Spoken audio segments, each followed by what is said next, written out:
I'm back and I'm going to give a little tutorial regarding about the Copic air can or air brushing system.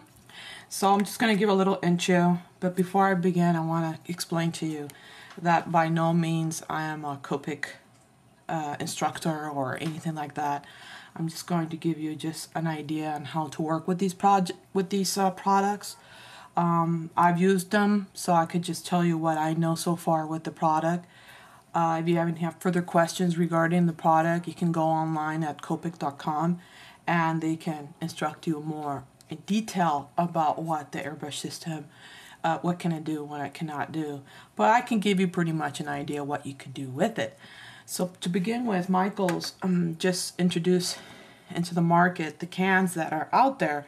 And just to explain the cans to you, there are 3 different cans in the market. They go by names D60. Well, D60 I don't have one, but the D80 will show here 80, and then there's a D180, 180, and there's a D60. So you just to understand how much they carry, they go by minutes. So the air can 180 carries 45 minutes, and the can, this one, air can 80 lasts about 20 minutes. Oh, I don't mean by D80 and D180, it's only the D60. This goes by 80 and 180, okay? So you might think, well, for 20 minutes and 45 minutes I'm not giving you much to work with, but when you're working with the Copic airbrush system, it's more than enough time. You're not there spraying for a whole minute nonstop, and I'll explain in detail why. Obviously, when you buy some of the products, I think this is the intro, comes with this and the gun in itself. This is the gun, and you will connect the can in here. Just to give you an example, we'll use the bigger one because I'm almost out of the little one now. It's very, it's wise that you cover them with the cap because air does leak. So when you put them away, put them in a nice cool area, not in a hot place, because then it will expand and the air will leak. So you take it in like that and you screw it on. It's just that simple. Make sure it's nicely, tightly snugged in, and then the air will come in and come out that way. You don't need to shake it or anything like that. The markers that you need could be either the Copic or the shell.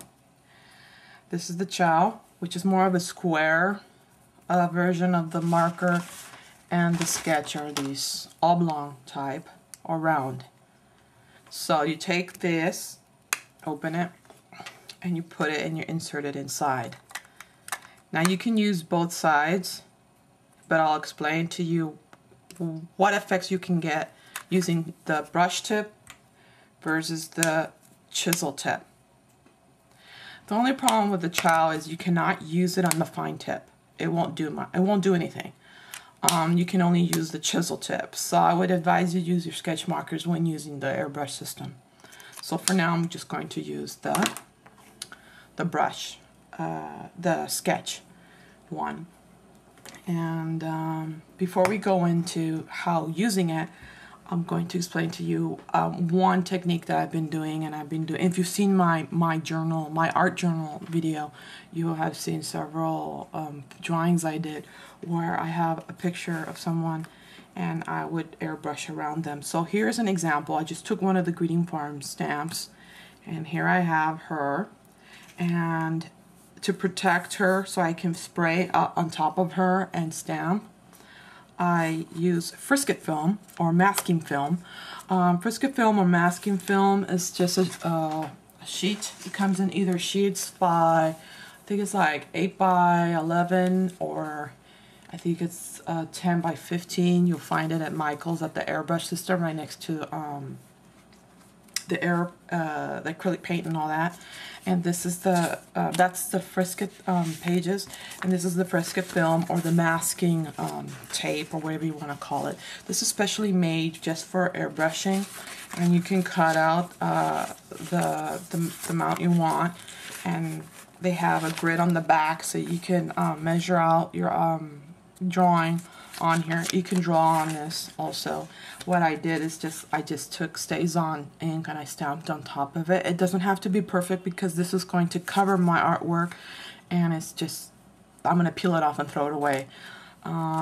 It's just, you know, just sticker tape, and it's low tack, and it won't damage your paper. Another way to use another type of Frisket, or is called masking fluid. Winsor Newton carries this one, and you can use a brush. Don't use a natural hairbrush. Use synthetic, which is plastic, and you shake it up well, and you can draw onto your paper, and then when it dries you can peel it off, and it's basically liquid latex.